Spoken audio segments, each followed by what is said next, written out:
So we will see about beta oxidation of fat. So beta oxidation is a metabolic process. उसका function ये है कि वो fatty acids को break करता है एसिटाइल कोएंजाइम बनाने के लिए, जिससे हमें एटीपी मिलेगी, यानी कि एनर्जी मिलेगी. तो बीटा ऑक्सीडेशन कहाँ पर होता है? वो होता है माइटोकॉन्ड्रिया में. और बीटा ऑक्सीडेशन को हमने मेनली 3 पार्ट में डिवाइड किया है. फर्स्ट है एक्टिवेशन ऑफ फैटी एसिड्स, जो सिस्टोल में होता है, यानी कि जो साइटोप्लाज्म के अंदर होता है. और transport of activated fatty acids into mitochondria from systole. So activated fatty acids जो भी थे यहाँ पे सिस्टोल में जो एक्टिवेट हुए थे फैटी एसिड्स, उन्हें हमें माइटोकॉन्ड्रिया के अंदर ट्रांसपोर्ट कर रहे हैं. और जैसे कि हमने देखा था कि बीटा ऑक्सीडेशन मेनली माइटोकॉन्ड्रिया में होता है, तो इसलिए हमें उसे माइटोकॉन्ड्रिया में ट्रांसपोर्ट करना पड़ेगा और फिर बीटा ऑक्सीडेशन ऑकर होगा. तो बीटा ऑक्सीडेशन के मेनली 4 स्टेप्स हैं. फर्स्ट है डीहाइड्रोजनेशन, सेकेंड है हाइड्रोजनेशन, थर्ड है ऑक्सीडेशन, जिसे हम डीहाइड्रोजनेशन भी बोल सकते हैं, और फोर्थ वन है क्लीवेज, उसे हम थियोलाइसिस भी बोल सकते हैं. So now one by one we will see activation of fatty acids. So fatty acids को एक्टिवेट करने के लिए हमें 2 ATPs लगेंगे यहाँ पर, और एक एंजाइम लगेगा जिसका नाम है एसाइल कोएंजाइम में सिंथेटेस. ये दोनों मिलकर हमें एसाइल कोएंजाइम में बनाएंगे, जो कि एक्टिवेटेड फैटी एसिड्स हैं था, जो कि एक्टिवेटेड फैटी एसिड था. तो उसे हमें भेजना है माइटोकॉन्ड्रिया में. तो माइटोकॉन्ड्रिया की जो इनर मेम्ब्रेन है, ये इनर मेम्ब्रेन ऑफ माइटोकॉन्ड्रिया है. ये इम्परमिएबल है तो असाइल कोएंजाइम है इससे. तो ये असाइल कोएंजाइम को अंदर आने नहीं देती है क्योंकि ये उसे इम्परमिएबल है. So therefore we will need a transporter, एक ट्रांसपोर्ट या फिर एक कैरियर जो कि असाइल कोएंजाइम ए को अंदर जाने में हेल्प करे. तो ऐसा कौन सा उस ट्रांसपोर्ट का नाम क्या है? तो उसका नाम है कार्निटिन, CAR निटिन, CARNITINE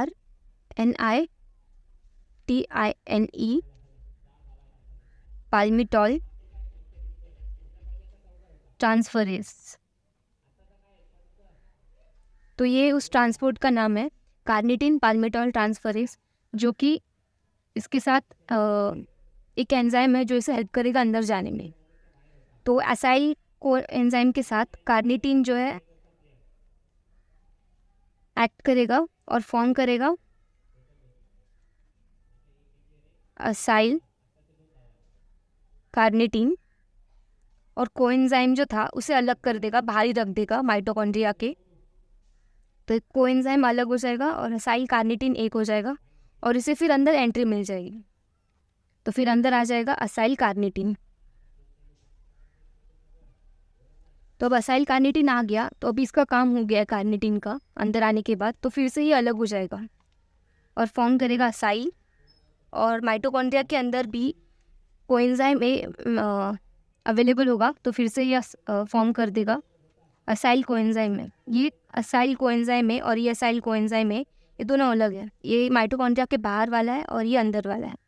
तो वापस इसने असाइल कोएंजाइम में फॉर्म कर दिया. बस इसमें कार्निटिन का इतना ही काम था कि उसे अंदर एंट्री देना है, देन वो वापस अलग हो जाएगा, देन ये वापस असाइल कोएंजाइम में फॉर्म करते. तो ये हो गया हमारा सेकेंड स्टेप. फर्स्ट स्टेप था एक्टिवेशन ऑफ फैटी एसिड्स, जो हमने एक्टिवेट किया था. सेकेंड था कि उसे माइटोकॉन्ड्रिया में एंटर करवाना है with the help of carnitine palmitoyl transferase enzyme, और फिर ये अंदर एंटर हो जाएगा. देन अभी थर्ड जो मेन है अपना, वो है बीटा ऑक्सीडेशन. तो जैसे कि हमने देखा था कि बीटा ऑक्सीडेशन को 4 स्टेप्स में डिवाइड किया गया था. फर्स्ट था डीहाइड्रोजनेशन, सेकेंड हाइड्रोजनेशन,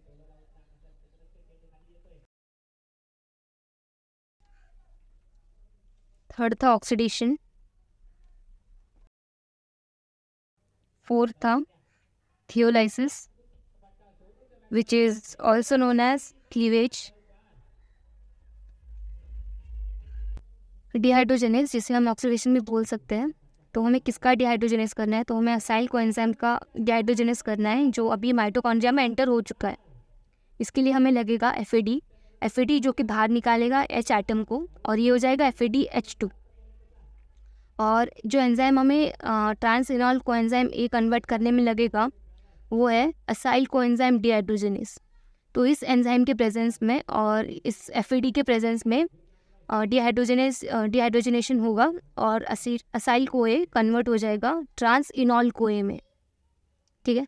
उसके बाद सेकेंड है हाइड्रेशन। हाइड्रेशन है यानी कि अभी हमने जो रिमूव किया था, अभी हमें उसके अंदर एक हाइड्रोजन आइटम ऐड करना है, तो उसके लिए हम इसके अंदर ऐड करना पड़ेगा H2O, ताकि ये कन्वर्ट हो जाए बीटा हाइड्रो असाइल कोए में। और जो हमें एंजाइम लगेगा वो बस इसके नाम में से ही निकालना है हमें, यानी कि इनॉइल कोएंजाइम हाइड्रेटेज। हाइड्रेशन से हाइड्रेटेज बनाना है हमें। सेम इसके अंदर भी असाइल कोए में डिहाइड्रोजनेज एज लगा देना है लास्ट में, हर एंजाइम के एंड में।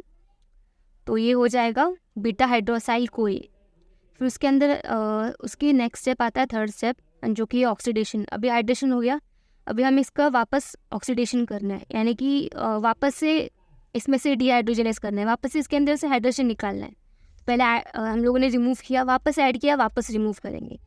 तो अभी इसके अंदर अभी हमें लगेगा NADH फिर बाहर निकालेगा H एटम को, यानी कि डिहाइड्रोजनेशन करेगा और एक एंजाइम के प्रेजेंस में ये काम करेगा, वो है बीटा हाइड्रोसाइल डिहाइड्रोजनेस। वापस हमें डिहाइड्रोजनेस एंजाइम लगाना है क्योंकि ये डिहाइड्रोजनेशन ही है, तो इसके आगे हमें डिहाइड्रोजनेस लगा देना है। फिर ये कन्वर्ट हो जाएगा बीटा असाइल कोएंजाइम ए में। तो अभी ये कन्वर्ट हो गया, तो लास्ट स्टेप है इसका थियोलाइसिस। थियोलाइसिस को हम क्लीवेज भी बोलते हैं। तो अभी ये बीटा असाइल कोए को हमें दो प्रोडक्ट मिलेंगे, और इसके लिए हमें जो एंजाइम लगेगा वो है बीटा कीटो, बस कीटो तक लिखना है, बीटा कीटो थियोलाइसिस। तो ये एंजाइम जो है हमें लगेगा। तो इस एंजाइम के अंडर ये दो प्रोडक्ट फॉर्म करेगा। एक जो हमें चाहिए वो है एसिटाइल कोएंजाइम, जो कि अब 2 कार्बन ही रह गए हैं। तो असाइल कोए अब कन्वर्ट हो चुका है एसिटाइल कोएंजाइम ए में, जो भी एंटर करेगा क्रेब्स साइकिल में या फिर सिट्रिक साइकिल में या फिर TCA साइकिल में, एक ही साइकिल के नाम है। और फिर ये एसिटाइल कोएंजाइम है इस साइकिल के अंदर एंटर करके ब्रेक डाउन करेगा, और जब ये ब्रेक डाउन करेगा तो एनर्जी फॉर्म करेगा in the form of ATP।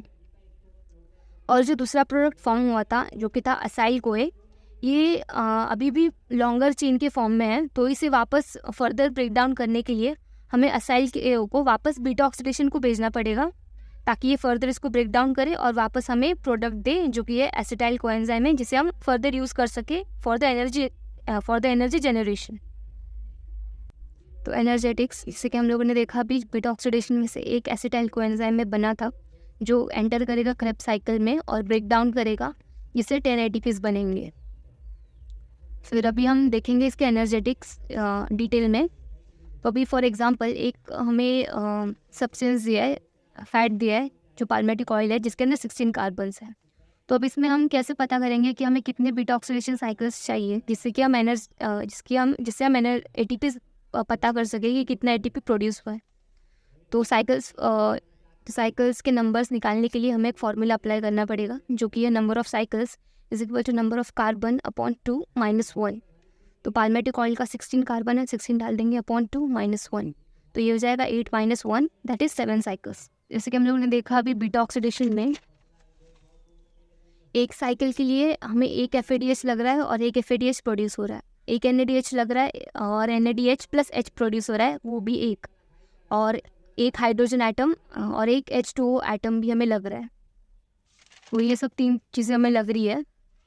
तो फिर अभी हम इसमें लिखेंगे कि अभी 7 साइकिल लग रहे हैं, तो FADH भी 7 लगेगी, क्योंकि पर बीटा ऑक्सीडेशन के साइकिल में एक FADH लगता है। तो अभी अगर हम 7 साइकिल कर रहे हैं तो 7 FADH लगेंगे, 7 H2O मॉलिक्यूल्स लगेंगे, 7 NADH मॉलिक्यूल्स लगेंगे, जो कि प्रोड्यूस करेंगे एसिटाइल कोएंजाइम ए, जो कि बाद में ATP में जाके जो कि 8 एसिटाइल कोएंजाइम में प्रोड्यूस करेंगे। ये 7 मिलके 8 बनेंगे, 8 एसिटाइल कोएंजाइम बनेंगे, जो कि क्रेब्स साइकिल में एंटर होकर 80 ATPs प्रोड्यूस करेंगे। तो ये 80 ATPs हमें मिलेंगे। उसके बाद हमें इसकी ATPs निकालनी है कि FADH में कितनी ATP है, NADH में कितनी ATP है। तो एक FADH is equal two is 1.5, तो 1.5 × 7 करना है। देन NADH में भी 1 NADH इज इक्वल्स टू 2.5, तो 2.5 इंटू 7 करना है। उसके बाद ये हो जाएगा 10.5 प्लस 17.5 प्लस जो 80 ATPs था वो भी हमें ऐड कर देना है इसके अंदर, तो फिर ये टोटल हो जाएगा 108। और इसमें से हमें 2 माइनस करना है। ये 2 क्यों माइनस करना है, तो फिर जो कि हम लोगों ने एक्टिवेट किया था फैटी एसिड्स, तो ये जो स्टेप था हमारा बीटा ऑक्सीडेशन का पहला step, activation of fatty acids, तो इसमें 2 ATPs यूज़ होती है एक्टिवेट करने के लिए। तो इसके लिए हमें 2 ATPs लगेंगे, तो इसमें से 108 माइनस 2 ATPs 2 करना है, तो ये टोटल हो जाएगा 106 ATPs। तो इसमें टोटल ATPs कितनी प्रोड्यूस होंगी, तो 106 ATPs प्रोड्यूस होगी। That's all.